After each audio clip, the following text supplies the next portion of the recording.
It will work.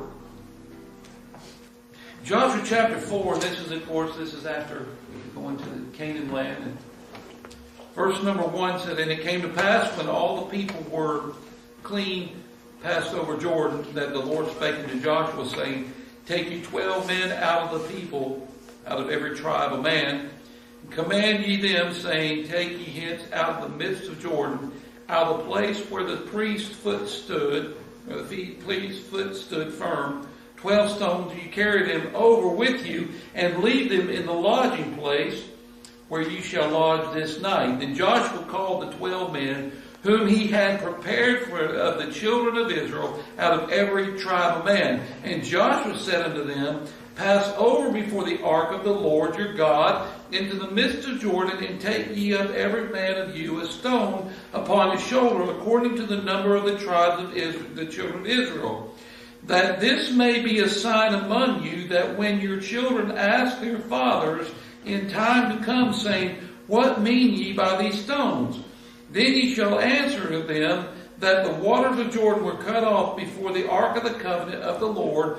When it passed over Jordan, the waters of Jordan were cut off, and these stones shall be a memorial unto the children of Israel forever." A wonderful passage. In fact, further on, in fact, you'll find in chapter 20, in verse number 21, where that same issue came up, and the question was, when your children see these stones, it's a memorial, and you'll be able to tell them what these stones are. A memorial. I thought about this as we were coming to this day that we're dealing with. That everything that you see around us is a memorial. This pulpit is a memorial. The songs we sing are a memorial. The Sunday school classrooms are a memorial. This building is a more memorial. Do you all realize this? In fact, it's in this sense that I would like for our young ones that are coming up to be able to say, okay, what's the purpose of this building? What's the purpose of the Sunday school classroom? What is the purpose of the pulpit? What is the purpose of the offering? What is the purpose of these things we have set up? And as adults, we ought to be able to tell them right off the bat what these are for. Billy Graham said something in 1955 and I just ran across it just prior to coming in here. But he said, teach your children to know God and bring them up in the church. Very seldom do parents have trouble with their children when the Bible is read regularly in the home, grace is said at the table, and family prayers take place daily. Most trouble with teenagers come from home where prayer is neglected, the Bible's never open, now get this, and church attendance is sporadic. Christ gives moral stability, understanding, wisdom, and patience needed to rear children. He went on further. He said, we are beginning to reap what has been sown. And I put this, we are now reaping what was sown. In 1955, he said they began to see the reaping, what was sown. We are now reaping what was sown. We have taught the philosophy of the devil who says, do as you please. Children have seen the insincerity in the lives of their parents. They watch their parents go to church on a Sunday and live like the devil during the week. So the children have rebelled against religion as a whole. They have turned away from the moral restraint, and many parents are reaping what they have sown. That was a little bit of a message he preached in 1955. I added to this. Now children see the unconcerned attitude of adults concerning Sunday and church. They don't care. Is it any wonder? And I don't know how many of you have been watching the stupid protesters. The attitude among the protesters in the area of abortion to the third trimester. But it's gone further than that. Beyond birth, if a parent decides they don't want the children, then the doctor can just allow that baby to be terminated after birth. The protesters of the gay rights, and we have in fact, I saw something that came across just the other day. You may have seen this, but there is even a fellow that is suing his parents because they gave birth to him without their permission. Did you see that? And his thing is he's suing them for the rest of his life because he didn't get the permission to be born. So now he thinks they're obligated to pay for him for the rest of his life. This is the kind of stuff that's going on, and no wonder this is happening. And I guarantee you, this is happening from people or from kids that were never raised up in church. I guarantee you. The mess, and I told Brother Joe, I said, we better wake up, and I'm not being political, and I don't care who hears it, but we're in trouble if we get a Democratic president.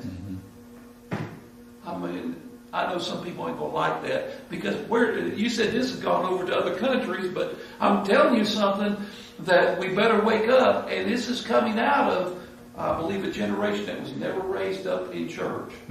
Didn't have parents that cared. So I'm going to share with you some things on my heart. So in Joshua chapter 4, verse number 1 through 7, he talked about these memorials. Again, like I said, the church building is a memorial. The songs are a memorial. Offerings are a memorial. Pulpit is a memorial. The preaching is a memorial. Even the Sunday school classrooms are memorials.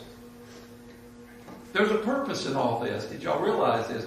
Jamie said something, if there's no purpose, why are we here? Right? If we don't have a purpose, why are we here? And I'll tell you, one of the main reasons that we're here is it's not all about right now. It's about the next generation. It's about the next generation. The purpose of Sunday school. Did you know that's training the next generation? It was interesting. I find it's not harder for me to even be here working a third shift job. I work a third shift job. Y'all know that. Wednesday's the hardest because I leave from here, go and get you know what a power nap is? Y'all heard of a power nap? I leave on Wednesday, I leave here Wednesday night and I get home and I get a power nap. Then I'm back at work on Wednesday evening and I get off at Thursday. And so I go back to bed and then I get up and it's not very long till it's time for me to go back to work again. But I'm here because I see this is not only it's not only an important part of my life, but this is a memorial. So when the young people ask me, preacher, what is this all about? Not only can I tell them what it's about, I can show them I'm concerned about what it's about. But when children ask us, what do all these things mean? What could you honestly tell them? Something else is interesting. I find that people do what they want to do. You ever heard that? I do what I want to do, so I get to where, as a pastor, I hear all these little things why we can't. I was coming by this morning, and the interesting thing of it was I come in and there's a group right down the street. You know what group I'm talking about? Their doctrine is wrong. What they're doing is wrong. And yet, the bottom fell out of the clouds, and guess what's happened? They're there. They have a materialistic mentality because they serve a materialistic God. I was checking something out, and the reason why they do what they are doing is because they plan on being a god or goddess one day. It's not about serving Christ, it's about serving themselves. And they're going to be there to come hell or high water. They're going to be there. But did you know why and we talk about the things, when I was growing up, we had an important day, which was Sunday. The important day was we started our time off, we heard the bell ringing. If you weren't in church by the time the bell rung, you were late. But we would have Sunday school. We go to Sunday school. I've been to Sunday school practically all my life. And thank goodness I'm going to tell you, I was going to church and Sunday school before my mom and daddy were. And the reason why that was, we had a fellow, and I'd like to see him one day. His name was Snyder. It was Mr. and Miss Snyder, and they lived down the street. And my mom and daddy wasn't going to church. I'm going to share this with you. My mom and daddy wasn't going to church.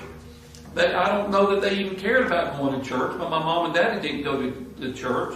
But the Snyders picked me up in the primary class, and I was going to church before they were. And then as I was going to church, the next door neighbors were bugging my mom and dad about going to church. bugging them all the time. And so Dad got tired of it. He said, the only way we're going to get Farnsworth to shut up about us going to church is just go to church. You ever had those? Just bug you and bug you and bug you and bug you. Anyway, Mom and Dad finally went to church. They got saved. My dad ended up being a deacon at Medela Baptist Church. You know where Medela Baptist Church is? Down from Ardella. Twan knows where that church is, down from Ardella. And as time would have it, and God's providence happened, Dad got called in the ministry. He ended up pastoring a church.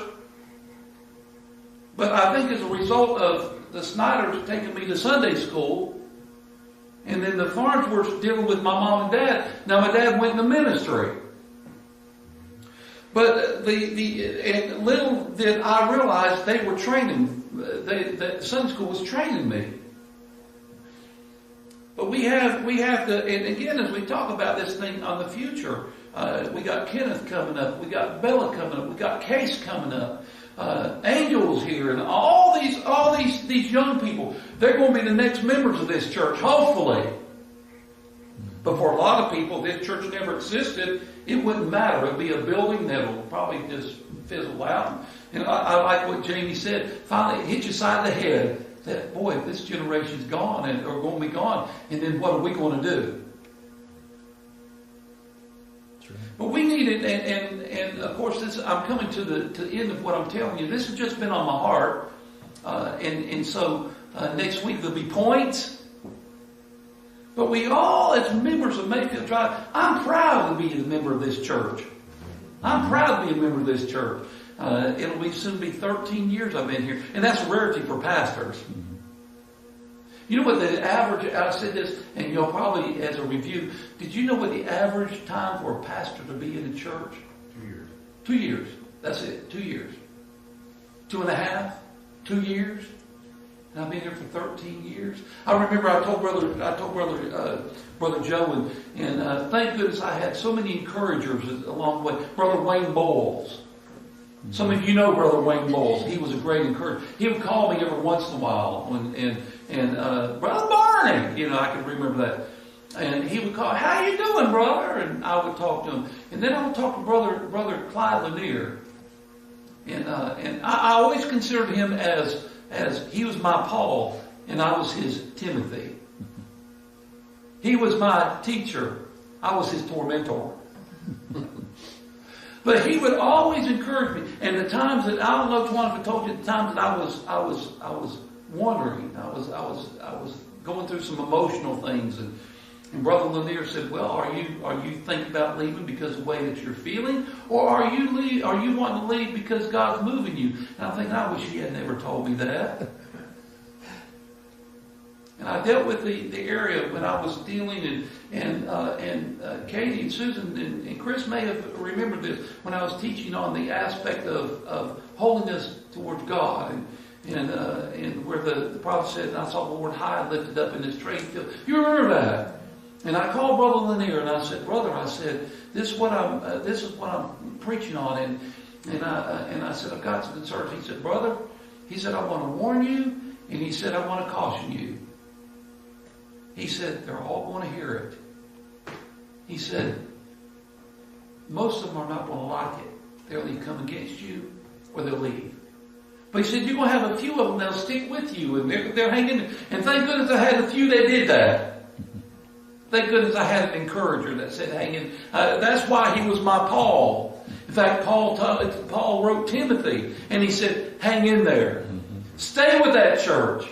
Preach the gospel. Be in season, out of season. They're going to be coming against you." And I hung him. Thank goodness for that. I remember it was interesting. Sam, I'll never forget this. The look on yours and Michael's face when, remember we were going down to Florida in view of a call?